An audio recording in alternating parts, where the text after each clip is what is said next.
Welcome in Grammar Hub. Join free online class for all competitive exam with challenge.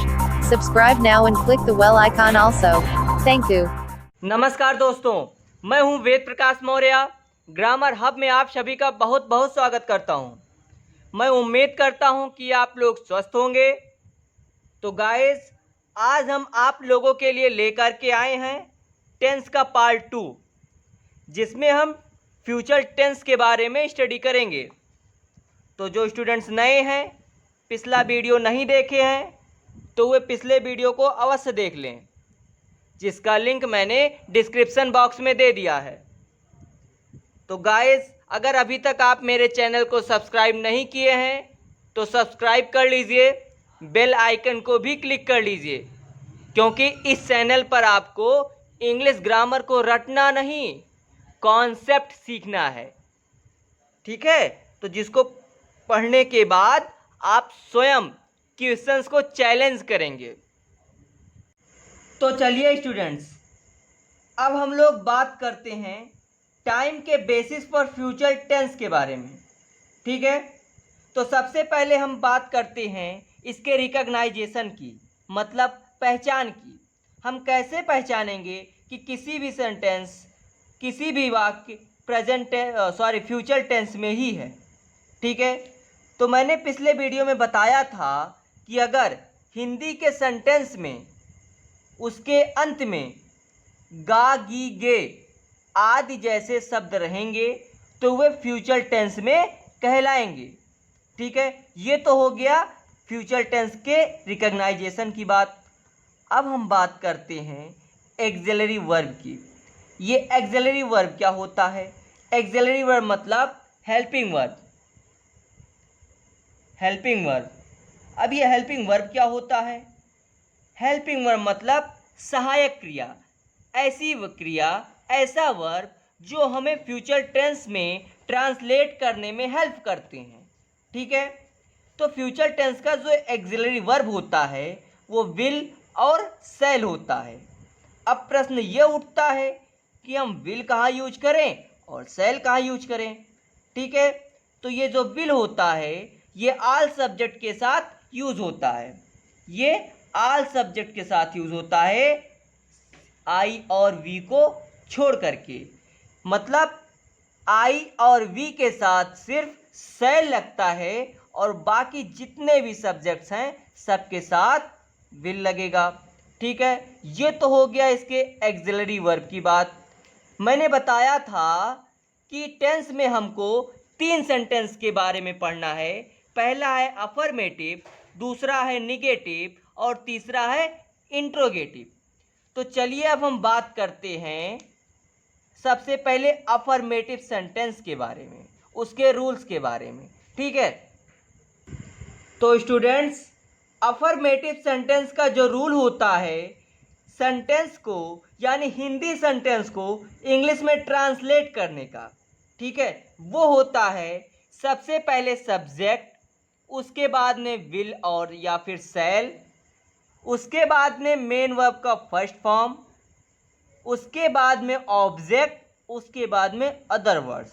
ठीक है, will और शैल का चुनाव तो आप लोगों को पता ही हो गया होगा। ठीक है, अब ये सब्जेक्ट क्या होता है? सब्जेक्ट मीन्स मैंने बताया था जो कार्य करता है, जो वर्क करता है वो सब्जेक्ट होता है। सब्जेक्ट मीन्स करता। ठीक है, मेन वर्ब मतलब जो कार्य हो रहा होगा, ठीक है, जो उसमें मेन वर्क है वो मेन वर्ब कहलाता है। ऑब्जेक्ट मीन्स कर्म। ठीक है, जो काम होता है वो जो है ऑब्जेक्ट होता है। ठीक, अदर वर्ड्स तो कुछ भी हो सकता है। जैसे मैंने एग्जाम्पल लिया कि वह खाना बनाएगी। अब ये सेंटेंस देखिए, क्या ये सेंटेंस फ्यूचर टेंस में है? हाँ है। क्यों है? क्योंकि इसके लास्ट में गी है, और मैंने बताया था अगर सेंटेंस के लास्ट में गी है तो वो फ्यूचर टेंस में होगा। तो ये तो पता चल गया कि ये फ्यूचर टेंस में ही है। ठीक, अब हम बात करते हैं इसको ट्रांसलेट करने की।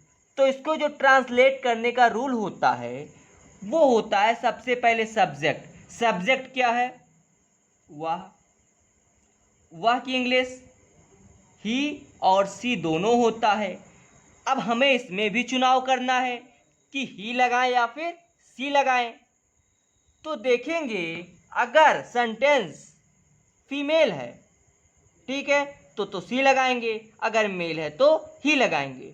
तो वह खाना बनाएगी मतलब फीमेल है, फीमेल है तो क्या लगेगा, सी लगेगा, ठीक है, सी। उसके बाद में विल और शैल, मैंने बताया था कि आई और वी के साथ सिर्फ शैल लगता है, उस और बाकी ऑल सब्जेक्ट के साथ विल लगता है, तो इसके साथ क्या लग जाएगा, विल। उसके बाद में मेन वर्ब का फर्स्ट फॉर्म, मेन वर्ब क्या है, बनाना मतलब खाना पकाना, तो खाना पकाने की जो इंग्लिश होती है वो कुक होता है, ठीक है, कुक, खाना की द कुक द फूड। ये हो गया आपका अफर्मेटिव सेंटेंस, ठीक है, मतलब वह खाना बनाएगी, सी विल कुक द फूड।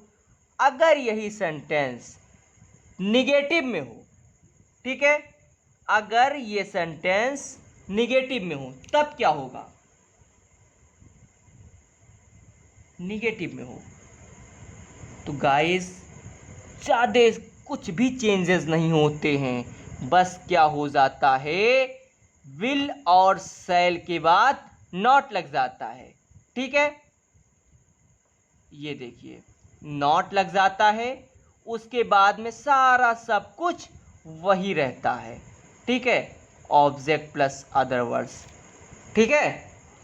तो अब ये सेंटेंस देखिए, अगर यही सेंटेंस नेगेटिव में हो तो क्या होगा, वह खाना नहीं बनाएगी, ठीक है, वह खाना नहीं बनाएगी, तो ये क्या हो जाएगा, मैंने क्या बताया कि एक्सिलरी वर्ब के बाद सिर्फ नॉट लग जाता है, तो ये क्या हो जाएगा, यहाँ नॉट लग जाएगा, मतलब she will not cook the food. ये तो हो गया निगेटिव सेंटेंस। अगर यही सेंटेंस उसमें इंट्रोगेटिव में हो, इंट्रोगेटिव में हो तब क्या हो जाएगा, देखिए इधर, अगर सेंटेंस इंट्रोगेटिव में हो, ठीक है, तो क्या होगा, तो इसमें दो कंडीशंस होते हैं। पहला कंडीशन क्या होता है, अगर, ध्यान से सुनिएगा फ्रेंड्स, अगर हिंदी का सेंटेंस प्रश्नवाचक शब्द से स्टार्ट हो, मतलब अगर हिंदी का जो वाक्य है वो प्रश्नवाचक शब्द से स्टार्ट हो, ठीक है, प्रश्नवाचक शब्द से प्रारंभ हो, तब क्या होगा, तब ये सब्जेक्ट यहाँ से हट जाएगा, ठीक है, और विल और शैल के बाद में सब्जेक्ट लग जाएगा, मतलब सब्जेक्ट यहाँ से उठ करके यहाँ चलाएगा, बाकी सब कुछ वही रहेगा। कब, जब सेंटेंस क्वेश्चन वर्ड से स्टार्ट होगा, ठीक है, जब सेंटेंस क्वेश्चन वर्ड से स्टार्ट होगा। जैसे एग्जाम्पल देखिए, क्योंकि मैंने बताया था कि एग्जाम्पल ही एक ऐसा साधन होता है जो स्टूडेंट्स को सारे डाउट्स क्लियर कर देता है, ठीक है। जैसे मैंने एग्जाम्पल लिया, क्या वह खाना बनाएगी, ठीक है, ये सेंटेंस जब हम इंग्लिश में ट्रांसलेट करेंगे तो फिर क्या होगा, मैंने बताया था विल और शैल का जो चुनाव होता है वो सब्जेक्ट के अनुसार करते हैं, अकॉर्डिंग टू सब्जेक्ट विल और शैल का चुनाव होता है। तो यहाँ सब्जेक्ट क्या है, वाह मतलब ही या सी लगेगा, सी लगेगा, क्यों लगेगा, क्योंकि ये फीमेल है, फेमिनिन जेंडर के लिए यूज हो रहा है, तो क्या लग जाएगा, सी रहेगा यहाँ, ठीक है। क्या होगा यहाँ, विल होगा, क्यों होगा ये भी पता है, ठीक है। दूसरा, उसके बाद में क्या आएगा, मेन वर्ब का फर्स्ट फॉर्म, मेन वर्ब क्या है इसमें, खाना पकाना यानी बनाना, वही, तो कुक हो जाएगा, खाना के दे इंग्लिश हो द फूड हो जाएगा, ठीक है। ये हो गया will she cook the food. ये हो गया वो सेंटेंस इंट्रोगेटिव का जो क्वेश्चन वर्ड से स्टार्ट होता है। ठीक है, अब बात करते हैं इसका जो सेकंड पार्ट होता है वो होता है जब क्वेश्चन वर्ड बीच में हो। मतलब जब क्वेश्चन वर्ड बीच में हो तब क्या होगा? तब होगा गाइस, देखिए स्टूडेंट्स, ये तो हो गया क्वेश्चन वर्ड बीच में हो तब के लिए। ठीक है, तब क्या हो जाएगा? ये सब्जेक्ट कहाँ रहेगा? तो कुछ नहीं चेंजेस होता है, सब्जेक्ट का पोजीशन वही रहता है, सिर्फ और सिर्फ इसके पहले क्वेश्चन वर्ड की इंग्लिश आ जाता है। ठीक है, जैसे कहाँ का क्या होता है, वेयर होता है, क्यों का वाई होता है, कैसे का हाउ होता है ना, तो वो उसका जो इंग्लिश होता है, क्वेश्चन वर्ड का जो इंग्लिश होता है वो यहाँ आ जाता है। जैसे मैंने सेंटेंस लिया, वह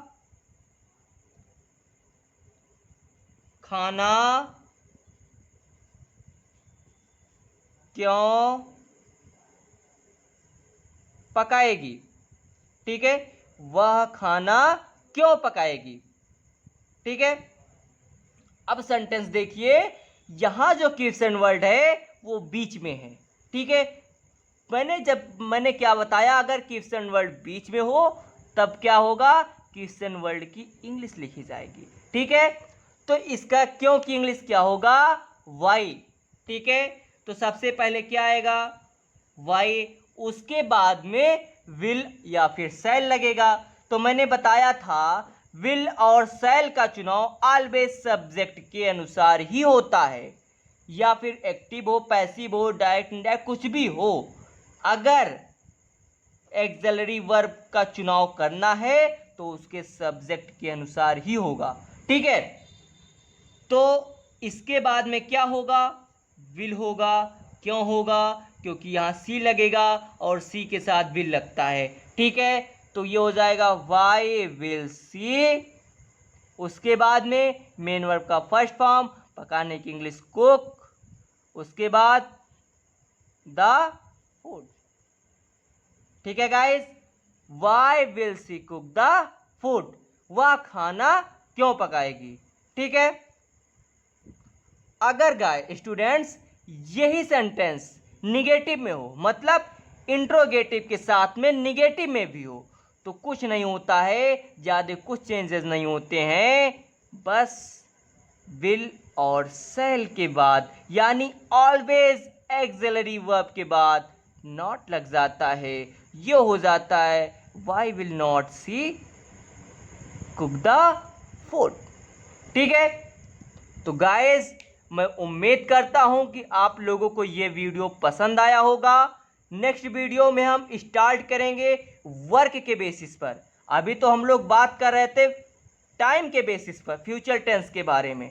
ठीक है, अब हम बात करेंगे वर्क के बेसिस पर, टेंसेस कितने होते हैं। ठीक है, तो उम्मीद करता हूं कि आप लोगों को ये वीडियो पसंद आया होगा।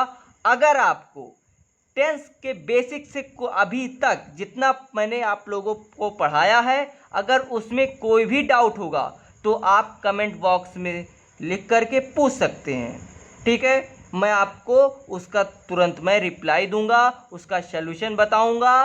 ठीक है, तो फिर आप लोग स्वस्थ रहिए, व्यस्त रहिए, मस्त रहिए। अब हम मिलते हैं आपको नेक्स्ट वीडियो में वर्क के बेसिस पर टेंस को लेकर के। ठीक है, थैंक यू।